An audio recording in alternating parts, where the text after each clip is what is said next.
Social media can feel very overwhelming and frustrating. That's why we are doing a summer social series. Today's episode is all about LinkedIn.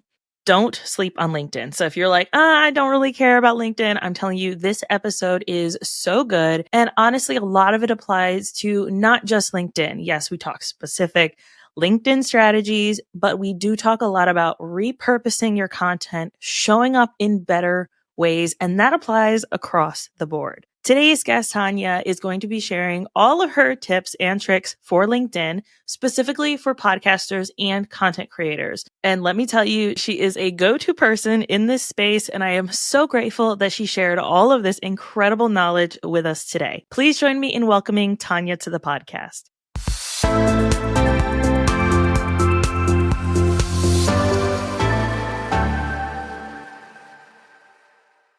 Hello, Tania. I'm so excited to have you on the show today. Before we dive into all things LinkedIn, though, let everybody know who you are, what you do, and about your podcast.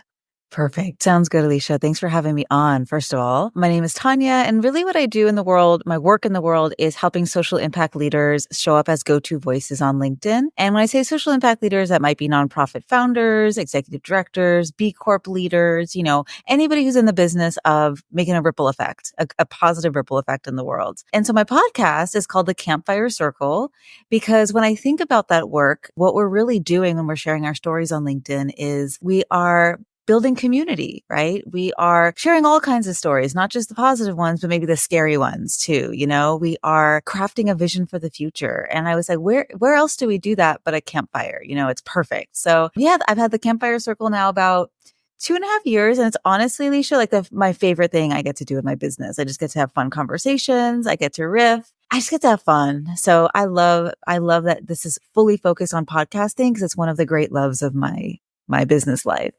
Yes. And that shows through. I was recently having a conversation with someone for an episode that'll go live after this, but we were talking about how when you're excited about your show, or you're excited about the people that you're having on your show and the conversations that you're having, that comes through so easily with podcasting that people can hear it in your voice. They can see it in your face, how excited that you are, which is always like a win.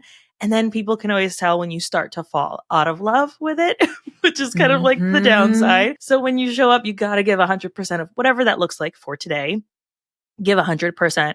But I agree. It's such a wonderful way to be able to connect with people that sometimes you might not have even been able to have really intimate conversations with. But by saying, I have a podcast, I'd love to have you on, you can have those really fun conversations. And so I obviously love podcasting since I have 2 podcasts about podcasting. Let's talk LinkedIn. LinkedIn is a scary place, I think, for some people, especially business owners or content creators, podcasters. It can feel like, oh no, that's for the corporate people. Let's dive into that first. What are your kind of thoughts on that? Yeah, I have so many thoughts on that. And I love that this is part of a summer social because LinkedIn, I think a lot of people think of LinkedIn as that super corporate, super stuffy, sterile, sort of like digital manifestation of like a stuffy corporate boardroom. Like nobody actually wants to be there, right? And there's some truth to that because that's how LinkedIn started off, right? LinkedIn started off as like a digital Rolodex. It's where you tried to find a job. It was very like corporate and stuffy. It was. But, LinkedIn started in 2003. LinkedIn is older than MySpace. Like it is actually like probably older than any of the other platforms that are still kind of around, right? This was like it's like ancient at this point in terms of internet years, but it has evolved. It has evolved a lot. And in the last couple of years, much like the actual business corporate world, there has been much more of a humanization on LinkedIn. And I think business owners, all kinds of creative business owners from literally like from Snoop Dogg to Ryan Reynolds to the Reiki practitioner down the street, like they are realizing that LinkedIn is a place where they can connect with potential partners, with PR opportunities, and just really, it's a really great place for discoverability because it's still pretty unsaturated. There's 1 billion active users on LinkedIn, but less than like 7%. I think at this point, the number has grown a little bit, but only 7% of people are actually posting their own content. So if you are sharing on LinkedIn, you are like getting seen and you really have a lot of organic visibility, even if it doesn't feel that way, because we've got a lot of lurkers on LinkedIn. But anyway, you can tell that I have a lot to say and I can go in like 20 different directions. But let me pause and ask how that's landing with you so far. Yes. Oh my goodness. Absolutely. And I do agree. And I think that it's so interesting too. Like I look at podcasting since I'm in the industry. People talk about, oh, podcasting's oversaturated and there's so many podcasts out there. And it's like, yeah, there are about 3 to 5 million, depending on where you're looking, podcasts, but only 400,000 of those are actively producing content. It's not the 3 million or the 5 million. It's of those 400,000 who's in your industry, who's talking about what you're talking about. And then how can you make it different? And how can you set yourself apart? That's such a tiny, tiny percentage, right? When you break down all the categories and knowing that most of those are probably true crime podcasts anyways. Like once you break it down, that's such a tiny percentage that you're actually competing for space on. And I think that from what you've said, it sounds very similar to that's how it is going to be for people on LinkedIn. If you're creating content and the platform, the discoverability, like you said, I have seen such incredible discoverability using LinkedIn. It's one of my favorite places to hang out or to lurk or to create content because I am connecting with people. Yes, there's the creepos who are like, hey, I saw your YouTube channel and this is how you can do it better. And I'm just like, go away. Right. There's those. But then there's people who are having genuine, real conversations and saying, oh, I just saw your LinkedIn article. I've never followed this person. We have barely anyone in connection. I just saw your LinkedIn article. I'd love to have you on my show. That's awesome, right? Like those are great connections that if I were to post it on Facebook or Instagram or TikTok, it's most likely just going to go to my followers. The algorithm is not going to play nice, right? And so being able to have a space where you're actually getting better results, I think is definitely beneficial. And if we haven't proved it yet, go get on LinkedIn, people. Like, come on. I think there's room for us. So that is so incredible. As podcasters, and we talked about this a little bit in the green room, when people share about their podcast, I think, okay, I posted the cover art. It's got my face, it's got my guest's face. I told people, a couple bullet points, little teasing action there. And then I'm got it out in the world. And then everybody's going to know about it. And then they're going to come find my podcast. And then it's going to be awesome. We have to if be only. creative. Yeah, I wish. I wish that's all it took. Maybe 10 years ago. Not anymore. We have to be finding better ways to talk about our podcast, to promote our episodes. What are some ways on LinkedIn specifically that we could do better? Yeah. So I have a couple of ideas here. One is just very tactical and tangible. And that's the idea of a LinkedIn poll, which is like, honestly, one of my favorite types of content on there. We all think about the carousel and the picture and blah, blah. I think LinkedIn polls are kind of underutilized for podcasters because one thing that I really like to do on the front end before maybe the podcast episode, the solo episodes will already have been recorded. I don't know, but I'll say, hey, audience, I'm thinking about doing a podcast episode, but I want your help in identifying which one I should do next, right? And then I'll do a poll with like 3 topics. Maybe the 4th idea in the poll will be like, tell me below in the comments. And people will actively tell me like what it is that they want to hear. And so then, I will release the episodes in the order of which the poll tells me to, but I'll take it one step further. Because LinkedIn makes it really easy for you to reach out with a direct message to all of the people who voted in the poll. Like on your end, on your side, it'll have like a little blue arrow next to like everybody who voted, right? So you can just immediately send them a message. It will bring up the poll in the message so that people know what you're talking about, which is great if it's been like, a week or 2, people move on. And you can just say something as simple as like, hey, thank you so much, Alicia, for voting my poll. I'm so glad you want to hear about this topic. That episode's actually coming out today. Would you like me to send you the link? And then that's just like a really great way for people who are kind of on the periphery. Like maybe they don't even follow you, but they've kind of been seeing your name. It's a quick, easy way for them to just like immediately get a link to your show and listen. So that's one thing. I love one. This is so tactical and so practical and like, go do this, guys. Also, you asked for consent before you just blast it out. Here's the link, right? And I think that this is where people are like, oh, that's an extra step. And it's like, you are going to be so much more memorable by asking, hey, this is the poll you pulled, added your opinion on. This is the episode that was released. Would you like the link? Most people, they'll either ignore you, which is okay, or they'll say yes. Most people are not going to be like, no.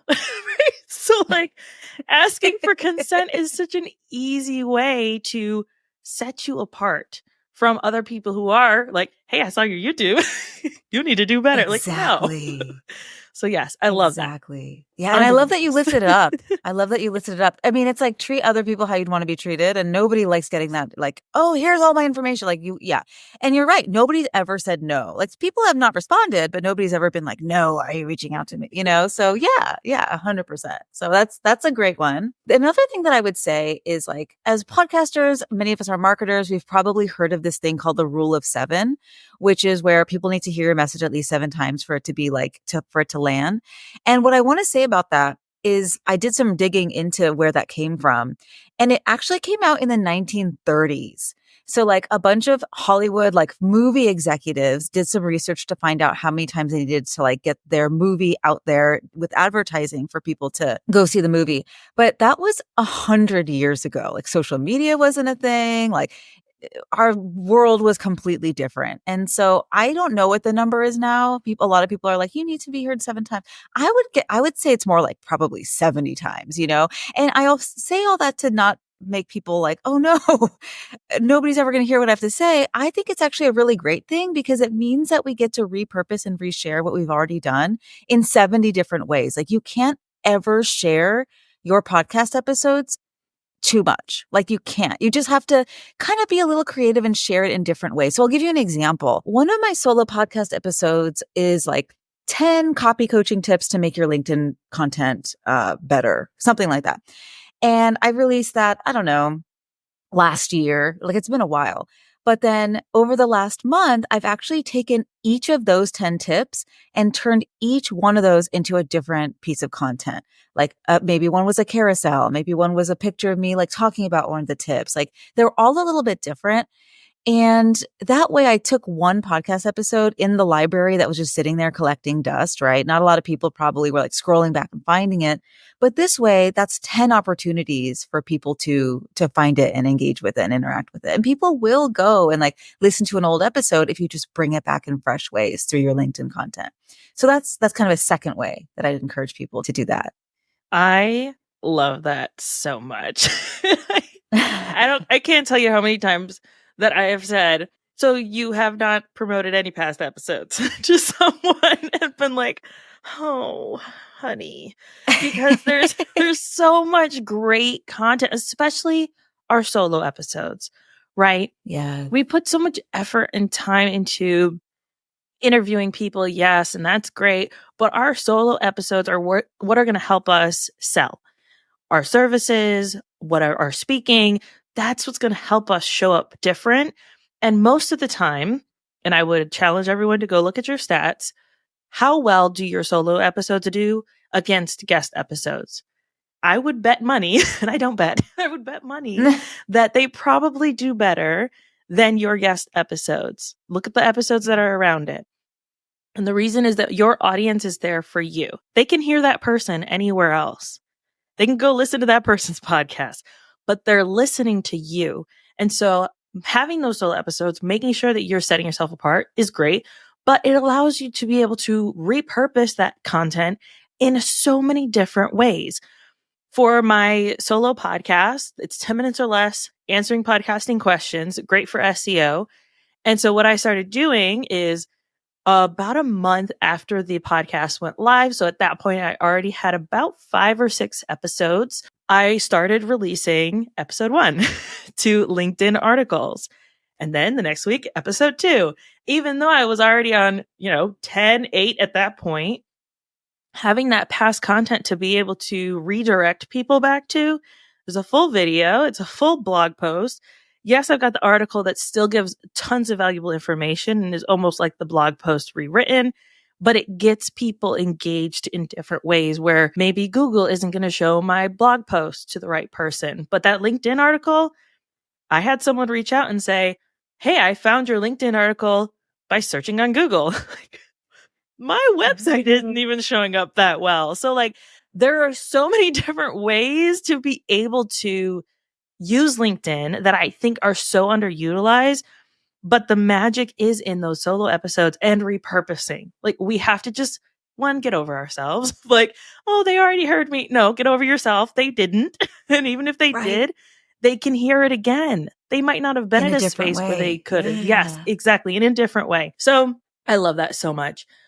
What's another one? This is so good. Well, yeah, no, I'll share another one, but really quick, I want to double click on something that you just shared around like the Google piece. Same, like my website is not showing up on Google. However, my LinkedIn articles do because LinkedIn is such a trusted site in the eyes of Google. It's highly like indexed. Like I'm not an SEO expert. I don't even know if those words make sense, but Google really, really trusts LinkedIn. And so often, like if I Googled you, which I won't do right now because you'll hear the clicky clack on the audio, but if I'll Google you after this, I would venture to say your LinkedIn profile is one of the first things to come up just because, again, it's such a trusted site in the eyes of Google. And LinkedIn articles, like you said, have that SEO benefit. Your posts don't always, but your articles for sure have that SEO benefit. So absolutely, everybody who's listening should repurpose their podcast transcripts or their blogs, maybe just slightly like amended or slightly rewritten as a LinkedIn article. And you can actually embed your podcast audio through Spotify into your LinkedIn article. So somebody could listen to your podcast through the Spotify feed on an article. It'll show up on the very top, like with your podcast picture and all of that kind of stuff. So yeah, LinkedIn articles are an amazing way to use LinkedIn to promote your podcast. 100%. Oh, that's so good. I didn't even think of Spotify. I was trying to use Buzzsprout because they have it like embed and stuff like that, but I didn't like the way it looked. And so I started using just the YouTube video of like, here's the video. It's literally the podcast episode and it shows up as podcast. So I can still get those downloads. But that Spotify is a great idea too, because that's a trusted source as well for people. So, oh, it's so good. Yeah. And I don't know why like Spotify works, but YouTube doesn't or Apple doesn't. It's just like the way that it is. But yeah, it'll just pop up as an embedded listenable thing. So that's a great one. The last thing that I would say around really LinkedIn and podcasting is like we started this conversation, LinkedIn tends to be the place where these like movers and shakers, these power brokers, these decision makers, these people who really are like, they've got their finger on the pulse of like whatever sector it is that we work in. For me, that tends to be the nonprofit sector, but you know, whatever sector the listener is in, the people who like when they put out a book, when they write an article for the Washington Post, when they do something, the people in your sector really listen and lean into that. Like they are on LinkedIn and they are accessible, right? This surprised me so much when I first discovered this in my old life as a nonprofit fundraiser. I would send messages to people who like were on the news or just were like these people that I didn't think I could reach. And I would try, right? As a fundraiser, you're tenacious.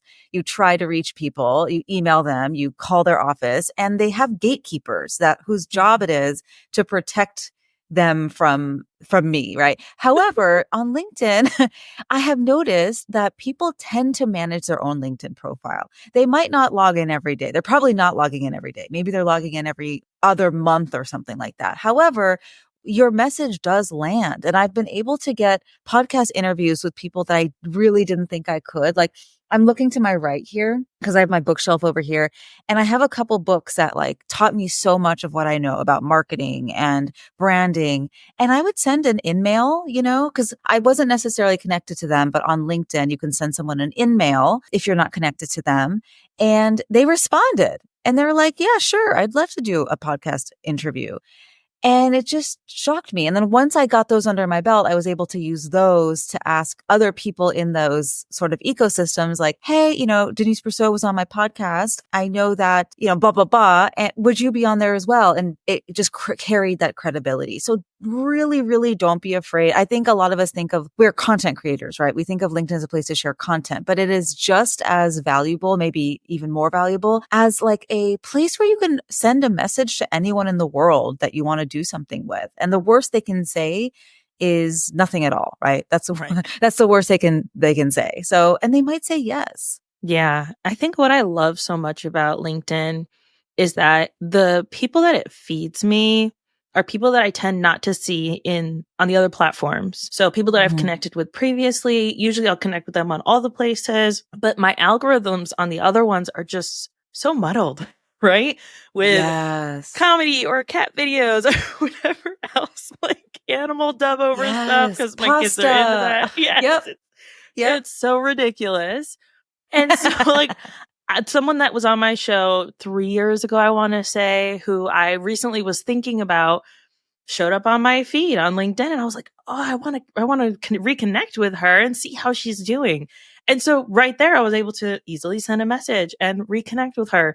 Whereas other places, I'm like, gotta search what was her name. I remember how I felt, but I don't remember what her name is, right? Like all these things, because we have so much going on. And so I really just love how LinkedIn can really share the people that you want to connect with, their content, how it shares your content out into more places. There's just so many valuable ways to use LinkedIn. Now let's talk how it all fits into the ecosystem, right, of our content. I've been subscribed to your email, and I love your emails that I get from you. They're so informative, so educational, and I'm obsessed. Now, with podcasting, LinkedIn, and emails, how do we kind of work that to make sure that we're hitting people in all of those different places to listen to our show or to engage with us in whatever way? So when I think about my podcast ecosystem, for sure, I put up a transcript on my website so that people are able to read it if they wish, right? And there's some SEO benefit to that as well. The day the podcast comes out, I do email my list, but I really try to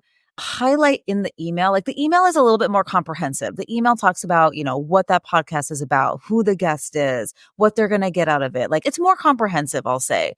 On LinkedIn, I tend to, because on LinkedIn, people are inundated, right? When I think about my own behavior on LinkedIn, like, yes, I'm scrolling, but I'm scrolling, like I'm multitasking. I'm just getting like little bits and pieces, and they do land over time. Like they do land over time. But on LinkedIn, I'm not like sharing every single thing about the podcast episode. I'm doing like little nuggets, I'll say, little nuggets that go back to the blog on the website. So that's where I kind of lead people to, not like Apple or Spotify, but I lead them back to the blog on the website.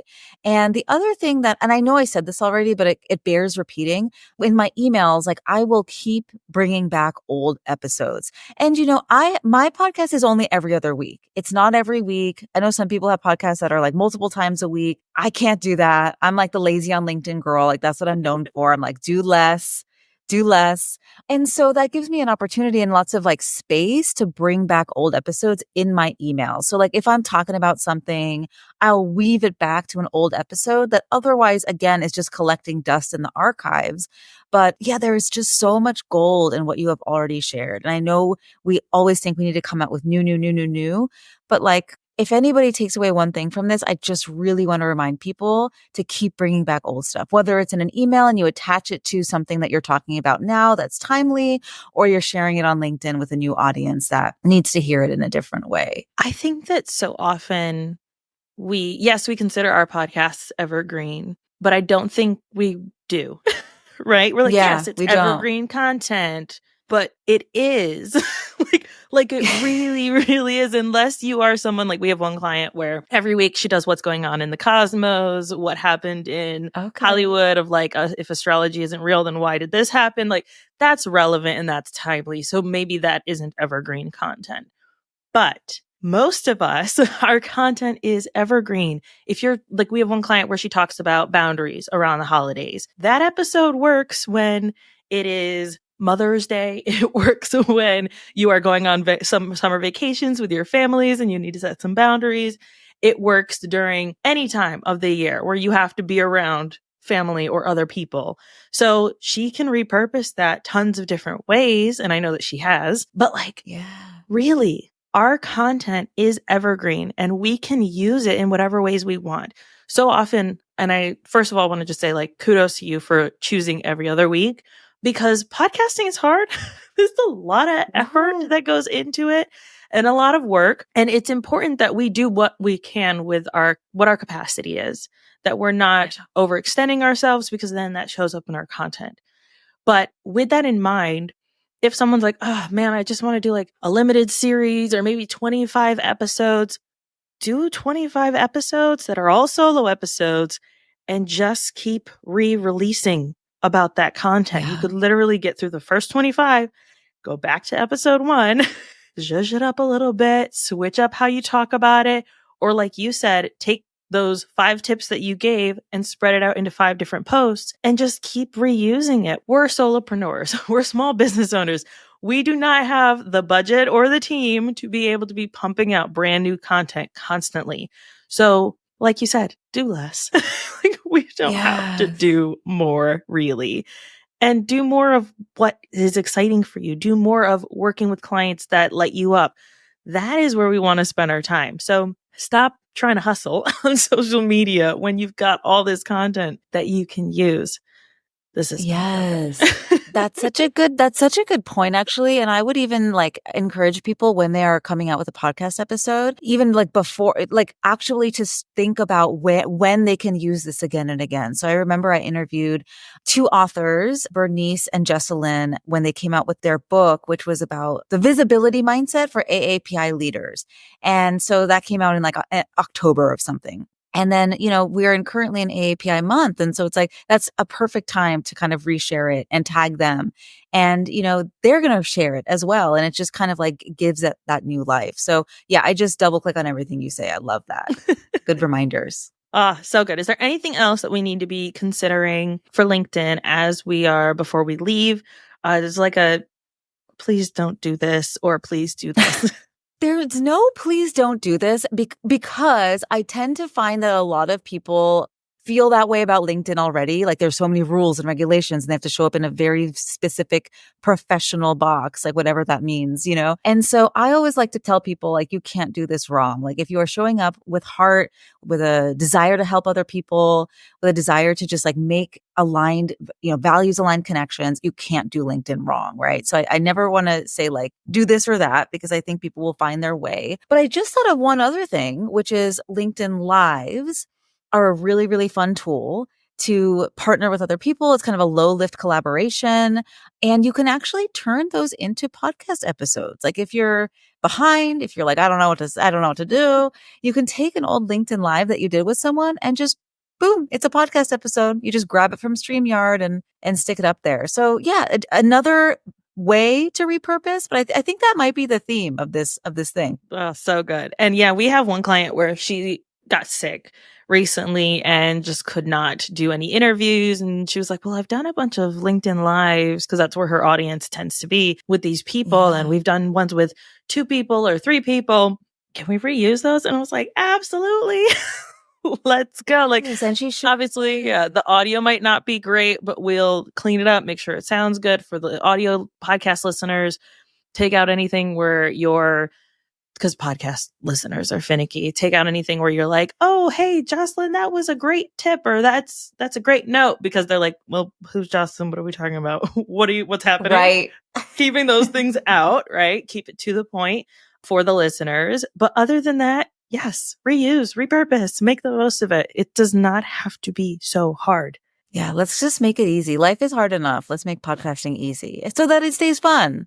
Yes. And people feel the joy, in the episodes. Because you're right. That is contagious. People can tell. Yeah. So good. Thank you so much, Tania, for being on, sharing all of these incredible tips for LinkedIn. I definitely want to encourage people, get on over there, follow both of us, connect with us, let us know that you heard this episode. Where can people find you, get to know you, and listen to your show? Yeah, I mean, LinkedIn is definitely the best place to find me, of course. So I agree with what you just shared. Come find us on LinkedIn and connect with us. We love connecting with folks. And yeah, the Campfire Circle is available where all podcasts are, Spotify, Apple, all of those kinds of places. So I'd love for you all to check it out. So good. Thank you so much. Thank you for having me.